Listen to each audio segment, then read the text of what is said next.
नमस्कार, आप देख रहे हैं दूरदर्शन किसान। मौसम खबर में आप सभी का स्वागत है। मैं हूं ज्योत्सना। मौसम खबर में जानेंगे आगे आने वाले दिनों में कैसा रहेगा बारिश का हाल, कहां चलेंगी तेज हवाएं और कैसी रहेगी तापमान की स्थिति, साथ ही किसानों के लिए कृषि सलाह भी। लेकिन सबसे पहले नजर सुर्खियों पर। 2 दिन पूर्वोत्तर में ज्यादातर जगह बारिश का अनुमान, साथ ही चल सकती हैं तेज हवाएं।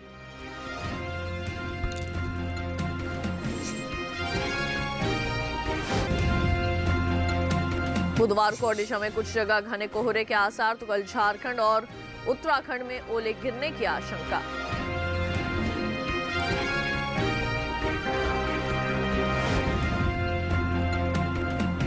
सत्ताईस फरवरी से सक्रिय होगा नया पश्चिमी विक्षोभ। पश्चिमी हिमालय क्षेत्र में बारिश और बर्फबारी संभव।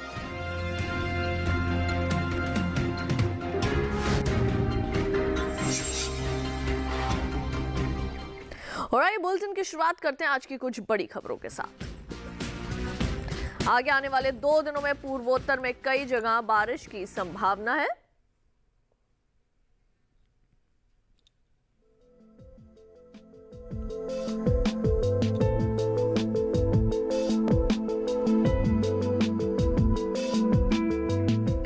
कल उत्तराखंड और झारखंड में बिजली चमकने और ओले गिरने का अनुमान है। कल उप हिमालय, पश्चिम बंगाल और सिक्किम में भी बिजली चमकने के साथ ओलावृष्टि की आशंका लगाई जा रही है।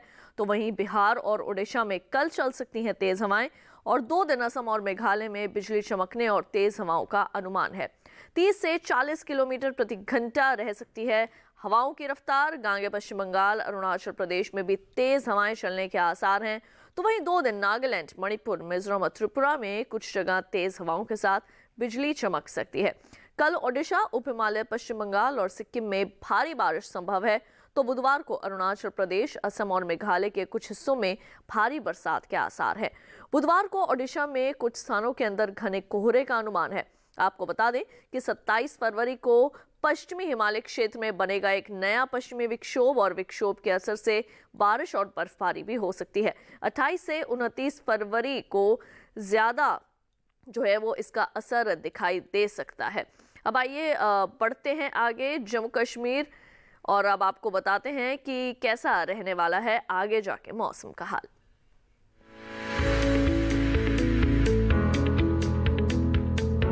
मौसम विभाग के अनुसार आने वाले 2 दिन जम्मू कश्मीर और लद्दाख में बारिश के आसार नहीं है। इसी तरह हिमाचल प्रदेश में भी फिलहाल बारिश नहीं होगी। उत्तराखंड में कल कुछ स्थानों में बारिश के आसार हैं। साथ ही हरियाणा, दिल्ली और पंजाब में फिलहाल बारिश का अनुमान नहीं है। पूर्वी उत्तर प्रदेश में मंगलवार और बुधवार को कुछ हिस्सों में बादल बरस सकते हैं। लेकिन पश्चिमी उत्तर प्रदेश में भी आने वाले 2 दिन बारिश की संभावना बनी हुई है। इसी तरह पूर्वी राजस्थान और पश्चिमी राजस्थान में आने वाले 2 दिन बारिश के आसार नहीं है। पूर्वी मध्य प्रदेश और पश्चिमी मध्य प्रदेश में फिलहाल बारिश की संभावना नहीं है। जबकि छत्तीसगढ़ में कल कहीं कहीं हल्की बारिश का अनुमान है। लेकिन गुजरात समेत सौराष्ट्र और कच्छ में 2 दिन बारिश की उम्मीद नहीं है। कोंकण और गोवा, मध्य महाराष्ट्र, मराठवाड़ा और विदर्भ में आने वाले 2 दिन बारिश के आसार नहीं है। पूर्वी भारत की बात करें तो बिहार और झारखंड में मंगलवार और बुधवार को बरसात होने के आसार हैं। इसी तरह ओडिशा में भी आने वाले 2 दिन कुछ जगह बारिश का अनुमान है। वहीं गांगे पश्चिम बंगाल में आने वाले 2 दिन कुछ जगह बारिश की संभावना बनी हुई है। साथ ही उप हिमालय, पश्चिम बंगाल समेत सिक्किम में मंगलवार और बुधवार को कुछ हिस्सों में बारिश की संभावना है। आने वाले 2 दिन अरुणाचल प्रदेश में कुछ हिस्सों में अच्छी खासी बरसात हो सकती है। इसी तरह असम और मेघालय में भी अगले 2 दिन कई जगह बादल बरस सकते हैं। साथ ही नागालैंड, मणिपुर, मिजोरम और त्रिपुरा में मंगलवार और बुधवार को कुछ जगह बारिश का अनुमान है। रुक करते हैं दक्षिण भारत का, जहां केरल, तटीय कर्नाटक, उत्तरी आंतरिक कर्नाटक और दक्षिणी आंतरिक कर्नाटक में अगले 2 दिन बरसात नहीं होगी। इसी तरह रायलसीमा और तेलंगाना में फिलहाल बारिश की उम्मीद नहीं है। लेकिन तमिलनाडु, पुडुचेरी और कराईकल में भी बारिश का अनुमान नहीं है। जबकि तटीय आंध्र प्रदेश में आने वाले 2 दिन कुछ हिस्सों में बारिश के आसार बने हुए हैं। अंडमान निकोबार और लक्षद्वीप में भी फिलहाल अगले 2 दिन बारिश नहीं होने का अनुमान है। ये थी मौसम पूर्वानुमान की विस्तार से जानकारी। अब आइए बढ़ते हैं आगे और पिछले 24 घंटों के मौसम पर डालते हैं एक नजर। पिछले 24 घंटों के दौरान बिहार और झारखंड में कई जगह बरसात हुई और तेज हवाएं चली। पश्चिम बंगाल और सिक्किम में भी कई जगह बादल बरसे। हिमाचल प्रदेश और उत्तराखंड में कुछ जगह बरसात के साथ तेज हवाओं के झोंके चले, तो उत्तर प्रदेश, पूर्वी मध्य प्रदेश और छत्तीसगढ़ में कहीं कहीं बादल बरसे और तेज हवाएं भी चली। ओडिशा, असम, मेघालय और लक्षद्वीप के कुछ हिस्सों में बरसात हुई, तो छत्तीसगढ़ के पेंड्रा रोड में सबसे ज्यादा 6 सेंटीमीटर बारिश दर्ज की गई। छत्तीसगढ़ के ही पेंड्रा रोड में कुछ जगह ओले गिरे, साथ ही तेज हवाएं भी चली। उत्तर प्रदेश में कुछ जगह घना कोहरा छाया रहा। पिलानी, टीकमगढ़ और सुल्तानपुर में 50 मीटर रही विजिबिलिटी। अब आइए जानते हैं देश के किस हिस्से में कैसा रहा तापमान का हाल। सबसे पहले बात करते हैं अधिकतम तापमान की, जहां जम्मू कश्मीर, लद्दाख और गिलगित में कई जगह तापमान सामान्य से 5 डिग्री ऊपर दर्ज किया गया है, तो वहीं अरुणाचल प्रदेश और हिमाचल प्रदेश में कुछ जगह इसी तरह का तापमान रिकॉर्ड हुआ। नागालैंड, मणिपुर, मिजोरम और त्रिपुरा में ज्यादातर हिस्सों के अंदर तापमान सामान्य के मुकाबले 3 से 5 डिग्री ऊपर रहा। तटीय कर्नाटक, केरल और माहे में कुछ जगह तापमान में बढ़ोतरी दर्ज की गई है। मराठवाड़ा और लक्षद्वीप में ज्यादातर जगह तापमान 1.5 से 3 डिग्री ऊपर मापा गया है। उत्तराखंड, मध्य महाराष्ट्र और झारखंड में भी तापमान में 1.5 से 3 डिग्री तक की वृद्धि हुई। पूर्वी मध्य प्रदेश में भी कुछ जगह तापमान 3 से 5 डिग्री कह सकते हैं कि नीचे आया है, लेकिन पूर्वी राजस्थान, पश्चिमी मध्य प्रदेश के भी कुछ हिस्सों में तापमान में 1.5 से 3 डिग्री तक की गिरावट आई है। सबसे ज्यादा तापमान केरल के कन्नूर में दर्ज किया गया। यहाँ पर तापमान 37.2 डिग्री सेल्सियस रिकॉर्ड हुआ है। न्यूनतम तापमान की बात करें तो बिहार, पूर्वी उत्तर प्रदेश, पूर्वी मध्य प्रदेश में तापमान सामान्य के मुकाबले 3 से 5 डिग्री ऊपर रहा। झारखंड, मध्य महाराष्ट्र और उप हिमालय पश्चिम बंगाल में भी कुछ ऐसा ही तापमान रिकॉर्ड हुआ है। नागालैंड, मणिपुर, मिजोरम और त्रिपुरा में कई जगह तापमान में 1.5 से 3 डिग्री तक की बढ़ोतरी दर्ज की गई है। छत्तीसगढ़, गुजरात, हरियाणा और दिल्ली में भी कुछ जगह ऐसा ही तापमान रहा। ओडिशा और तटीय आंध्र प्रदेश में कुछ हिस्सों के अंदर तापमान 1.5 से 3 डिग्री तक नीचे आया है और सबसे कम तापमान हरियाणा के करनाल में 9 डिग्री सेल्सियस रिकॉर्ड किया गया। फिलहाल बुलेटिन में वक्त है एक छोटे से ब्रेक का। ब्रेक के बाद बात होगी खेती बाड़ी की। आप देखते रहिए दूरदर्शन के साथ।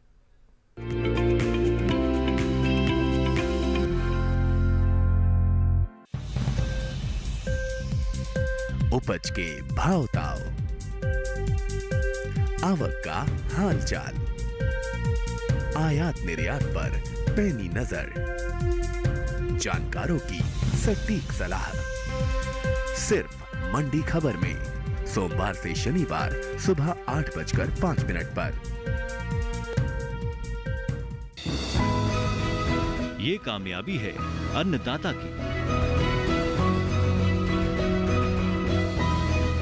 ये कहानी है खेत और खलिहानों की। कैसे करें अपने पशुओं की देखभाल,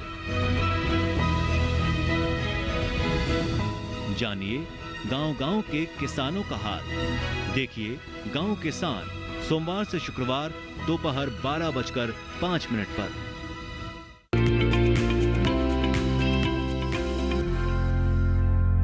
ब्रेक के बाद एक बार फिर आप सभी का स्वागत है मौसम खबर में। आई बुलेटिन में बढ़ते हैं आगे। देश के अलग अलग राज्यों में कई फसलों की बुआई और कटाई का काम चल रहा है। ऐसे में किसान किन इलाकों में कौन सी फसलों की बुआई करें और फसलों की उचित देखभाल किस प्रकार से करें, आइए जानते हैं इस रिपोर्ट में।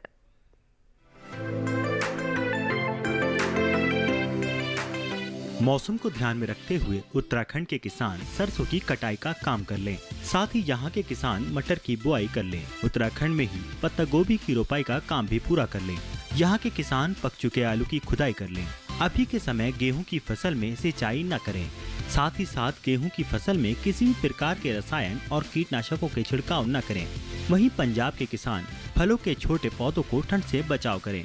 बचाव के लिए पौधों को पुआल तथा प्लास्टिक शीट से ढक दें। यहाँ के किसान टमाटर, बैंगन और मिर्च की नर्सरी को ठंड से सुरक्षा प्रदान करें। अभी के समय यहाँ के किसान सूरजमुखी की बुआई कर सकते हैं। बेहतर उपज के लिए यहाँ के किसान सूरजमुखी के सकर PSH 569 किस्म का चुनाव करें। पंजाब के किसान गेहूं फसल की लगातार निगरानी करते रहें। अगर गेहूं की फसल में मैग्नीज की कमी के कारण पत्तियों का पीलापन दिखाई देने पर मैग्नीज सल्फेट का फसल पर छिड़काव करें। साथ ही पंजाब के किसान अभी के समय लौकी की रुपाई का काम कर लें। वहीं हरियाणा के किसान करेला और लौकी की बुआई कर लें।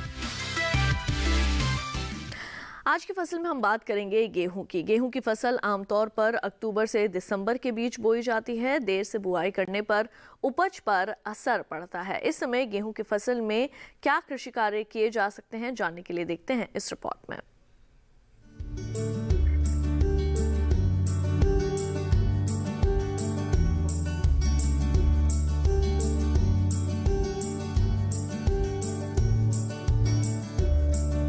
अक्टूबर में बोई गई गेहूं की फसल फरवरी आते आते काफी बढ़वार ले चुकी होती है। समय पर बोई गई फसल में फूल आने शुरू हो गए हैं। फूल आने की दशा में सिंचाई करना बेहद जरूरी है। गांठ बनने के दौरान यानी जिन इलाकों में फसल 60 से 65 दिन की हो गई है, वहां इस समय तीसरी सिंचाई कर सकते हैं और चौथी सिंचाई फूल आने से पहले करीब 80 से 85 दिन की फसल होने पर। पांचवी सिंचाई दानों में दूध बनते समय करनी चाहिए। पौधों की अच्छी बढ़वार के लिए पोषक तत्वों की जरूरत होती है। इनकी कमी का सीधा असर पैदावार पर पड़ता है। खासकर भारतीय मिट्टी में जस्ते की कमी पाई जाती है। इसकी कमी के लक्षण फसल में दिखाई देने पर 0.5% जिंक सल्फेट के घोल का छिड़काव 10 दिन के अंतराल पर 2 से 3 बार करना चाहिए। इसके अलावा लौह तत्व की कमी को दूर करने के लिए 1 से 2% आयरन सल्फेट का छिड़काव लाभकारी होता है। फसल को रोगों और कीटों से बचाने के लिए फसल की लगातार निगरानी करनी चाहिए। गेहूं में आमतौर पर टिलिशिया इंडिका नामक कवक लग जाता है। इससे बचाव के लिए 2.0 किलो मैंगोजेब या 500 मिलीलीटर प्रोपिकोनेजोल को 600 से 800 लीटर पानी में घोलकर प्रति हेक्टेयर के हिसाब से छिड़काव करना चाहिए। वहीं झुलसा रोग होने पर 0.1% प्रोपिकोनेजोल का छिड़काव करें। गेहूं की फसल में रतुआ बीमारी के लक्षण दिखाई देने पर टेबुकोनेजोल 25 EC या ट्राइडिमिफोन 25 WP का घोल बनाकर पत्तियों पर छिड़के। रोग के प्रकोप और उसके फैलाव को देखते हुए दूसरा छिड़काव 15 से 20 दिन के अंतराल पर करें। वहीं माहू का प्रकोप होने पर 1.0 लीटर क्विनोलफॉस 25 EC या 1.4 लीटर मोनोक्रोटोफॉस 25 EC को 600 से 800 लीटर पानी में घोलकर प्रति हेक्टेयर की दर से छिड़के। तो अभी आपने जाना गेहूं की फसल में कौन कौन से कृषि कार्य आपने करने हैं। अगर किसी तरह की बीमारी और रोग का इसके अंदर प्रकोप होता है तो किस तरह से आपने उनका बचाव करना है, कौन कौन सी ऐसी दवाएं हैं जिनका आप छिड़काव कर सकते हैं। लेकिन आपको बता दें कि जब भी आप दवाओं का छिड़काव करें विशेषज्ञों की सलाह के मुताबिक ही करें। आइए बढ़ते हैं आगे और आपको मौसम के अनुसार खेती की कुछ खास बातें बता दें। उत्तर प्रदेश के किसान सरसों की बुआई को जारी रखें। उत्तर प्रदेश में चना, मटर और मसूर की बुआई करें। उत्तर प्रदेश के किसान लहसुन की बुआई का काम कर लें। बिहार में ग्रीष्मकालीन सब्जियों की बुआई के लिए खेत तैयार करें। झारखंड के किसान ग्रीष्मकालीन धान की रुपाई को जारी रखें। झारखंड के किसान ग्रीष्मकालीन मूंग और उड़द की बुआई कर लें। वक्त हुआ एक छोटे से ब्रेक का। ब्रेक के उस पार उद्यानिकी फसलों के बारे में विशेषज्ञ से करेंगे खास बातचीत। आप देखते रहिए दूरदर्शन के साथ।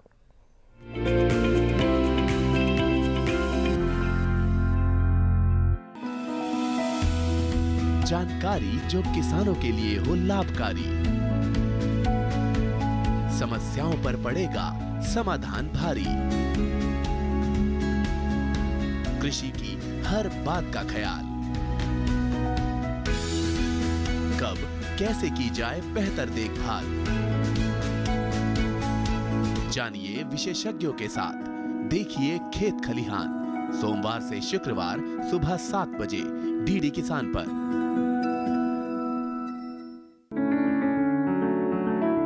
महका महका घर आंगन, हरियाली से खिलेगा तन मन। छत पर छोटी सी बगिया, जरूरत भी पूरी, शौक भी पूरा। देखिए छत पर बागवानी, शनिवार सुबह 9 बजे।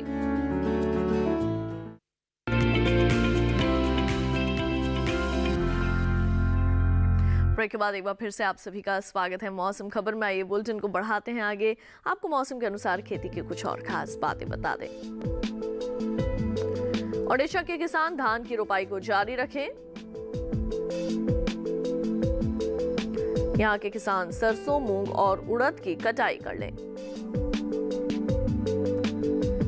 ओडिशा के किसान ग्रीष्मकालीन मक्का और तिल की बुआई कर सकते हैं। आगे पश्चिम बंगाल के किसान मूंग की बुआई के लिए खेत तैयार करें। और उप हिमालय पश्चिम बंगाल में मक्का की बुआई के लिए खेत को तैयार करें। उप हिमालय पश्चिम बंगाल के किसान मटर की कटाई का काम करें। इस समय किसान कौन सी उद्यानिकी फसलें लगाएं और साथ ही किन बातों का खास ख्याल रखें, इस बारे में ज्यादा जानकारी के लिए दूरदर्शन किसान संवाददाता मुकुल शर्मा ने बात की डॉक्टर अनंत कुमार से, जो कृषि विज्ञान केंद्र गाजियाबाद में उद्यानिकी वैज्ञानिक हैं। फरवरी का महीना अब चल रहा है और ऐसे में जो मौसम है उसमें भी बदलाव हमें देखने को मिलता है। खासतौर से हमारी जो बागवानी की फसलें हैं वहाँ पे हमें किन बातों का ख्याल रखना चाहिए, इस बारे में जानकारी देने के लिए हमारे साथ मौजूद हैं केवी के गाजियाबाद से उद्यानिकी वैज्ञानिक डॉक्टर अनंत कुमार जी। डॉक्टर अनंत, बहुत बहुत स्वागत आपका। जानना चाहेंगे आपसे बागवानी फसलों की अगर बात की जाए, क्या विकल्प हैं किसान अगर उनको लगाना चाहते हैं? इस समय जो है हम जैसे कुछ किसान भाइयों ने हमारी टमाटर की पौध तैयार कर रखी हैं, तो वो अपनी टमाटर की रोपाई कर सकते हैं। साथ ही साथ जैसे भिंडी जिन लोगों को लगानी है वो भिंडी की बुआई इस समय कर दें। और ध्यान रखें कि भिंडी की जो बुआई करनी है वो रेस बेड पे उठी हुई क्यारियों में ही करें तो ज़्यादा अच्छे रिजल्ट आते हैं। कुछ किसान भाइयों ने जो पपीते लगाने वाले किसान हैं उसके लिए भी बहुत अच्छा टेम्परेचर हो गया है। और मैं तो कहूँगा कि इस समय जो है सीधे हम पौधे की अगर रोपाई हम पपीते की करते हैं तो एक ही साल में जो है हमें फलत मिल जाती है और उसमें नुकसान से, जो पाले से ज़्यादा नुकसान हम लोगों को होता है, उससे भी बचा जा सकता है। तो हम इस समय जो हमारी जो खेती में हम कर सकते हैं, एक तो हम जो हमें रोपाई करनी है जैसे टमाटर की है, बैंगन की है, उसकी रोपाई कर सकते हैं और जो बीज आई हैं उसकी कर सकते हैं। जैसा साथ ही साथ मैं बता दूं, जितनी भी कद्दू वर्गीय फसलें हैं हमारी, तो कद्दू वर्गीय जो फसलें हैं जैसे भिंडी है, आपका लौकी, तोरई, करेला, ककड़ी, इनकी जो है बीजाई का समय चल रहा है और हमारे किसान जो हैं वो उसकी बुआई हमें कर दें। और उसे के लिए भी हमें ध्यान देने की आवश्यकता होती है कि जितनी भी कद्दू वर्गीय बेल वाली जो फसलें हैं हमारी, उसकी जो है बुआई नालियों में ही करें। और नालियों में हमारी एक तो पानी की बचत होती है, साथ ही साथ हमारा जो है निकाय गुड़ाई की भी समस्या जो बनी रहती है उससे भी जो है हमें निजात मिल जाती है। क्योंकि अगर हम खुले में हम क्यारियों में जो है अगर बिजाई करते हैं कद्दू वर्गीय, तो उसमें क्या है कि ज़्यादा खरपतवार हो जाते हैं और उसमें हमारा निकाय गुड़ाई पे हमारा ज़्यादा खर्च आता है। जी बिल्कुल, लेकिन इससे पहले जो किसान इसकी रोपाई कर चुके हैं या जो खेती कर रहे हैं बागवानी फसलों की, उन्हें इस मौसम में किस तरह की देखभाल की आवश्यकता है? देखिए, जिन लोगों ने पहले से कर रहे हैं, हमारी जैसे पपीते की खेती हमारे से पहले से कर रहे हैं, तो उसमें इस समय क्या है कि अब टेम्परेचर बढ़िया हो गया है। सबसे पहले खरपतवार नियंत्रण करने की आवश्यकता है। एक अच्छी सी निकाय गुड़ाई हम अपने खेत में करें और निकाय गुड़ाई करने के बाद जो उसके फर्टिलाइज़र हैं, जो उर्वरक हैं, संतुलित उर्वरक हैं, उसका इस समय इस्तेमाल करें। चाहे वो टॉप ड्रेसिंग के रूप में हो या थाल विधि से देने की ज़रूरत है, तो वो हर पौधे के जड़ के पास जो है वो हम जो उर्वरकों की संतुलित पोषक तत्वों की जो मात्रा है संतुलित उर्वरकों की, वो हम पौधे में जो है वो डाल के एक हल्की सिंचाई करने की आवश्यकता है। साथ ही साथ मैं एक और चीज़ बता दूं कि देखिए, अब दिनादिन जो है हमारा टेम्परेचर बढ़ता जाएगा। ऐसे में हमारे किसान भाइयों को जितने भी औद्यानिक फसलें हैं, चाहे वो सब्जी वाली हों, चाहे फल वाली हों, चाहे फूल वाली हों, तो उसमें जो है सिंचाई का विशेष ध्यान देने की आवश्यकता है। उसमें जो है हमारे किसान भाई जो है अभी 7 से 8 दिन में सिंचाई, और जैसे जैसे ये टेम्परेचर हमारा बढ़ता जाएगा उसमें जो है फिर 4-5 दिन के अंतराल पे जो है वो सिंचाई करते जाएँ। जी बहुत बहुत शुक्रिया डॉक्टर आनंद इस तमाम जानकारी के लिए। धन्यवाद। तो देखिए जाना आपने बागवानी की जो फसलें हैं, किस तरह के विकल्प आपके पास, कौन कौन सी ऐसी नई फसलें हैं जिनकी आप खेती कर सकते हैं और जो फसलें आपने पहले ली हुई हैं उनकी देखभाल आपको कैसे करनी है। गाजियाबाद से कैमरा पर्सन चंद्रमोहन यादव के साथ मुकुल शर्मा, दूरदर्शन किसान। तो अभी आपने बागवानी फसलों में करनी है सिंचाई और साथ ही साथ किस तरह से आप खरपतवार नियंत्रण कर सकते हैं ये भी बताया गया। अब आइए एक बार आपको बता देते हैं क्या खास खबरें। आगे आने वाले 2 दिनों में पूर्वोत्तर में कई जगह बारिश की संभावना है। कल उत्तराखंड और झारखंड में बिजली चमकने और ओले गिरने का अनुमान है। उप हिमालय, पश्चिम बंगाल और सिक्किम में बिजली चमकने और ओले पड़ने की आशंका है। कल बिहार और ओडिशा में चल सकती हैं तेज हवाएं। 2 दिन असम और मेघालय में बिजली चमकने और तेज हवाओं की संभावना है। 30 से 40 किलोमीटर प्रति घंटा रहेगी हवाओं की रफ्तार। गांगे पश्चिम बंगाल और अरुणाचल प्रदेश में भी तेज हवाएं चल सकती हैं। कल ओडिशा, उप हिमालय, पश्चिम बंगाल और सिक्किम में भारी बारिश हो सकती है। बुधवार को अरुणाचल प्रदेश, असम और मेघालय में कुछ हिस्सों के अंदर भारी बरसात के आसार हैं। बुधवार को ओडिशा में कुछ स्थानों में घने कोहरे का भी अनुमान है।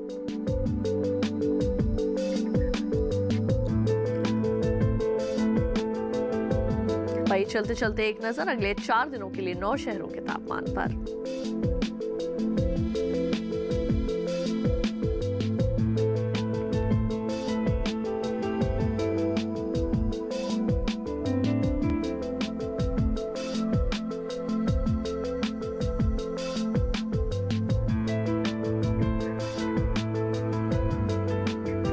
मौसम खबर में फिलहाल के लिए बस इतना ही। उम्मीद है कि मौसम खबर से आप सभी को मदद मिल रही होगी। मौसम का ताजा हाल और कृषि सलाह लेकर फिर होंगे हाजिर। आप देखते रहिए दूरदर्शन किसान। मुझे दीजिए इजाजत। नमस्कार।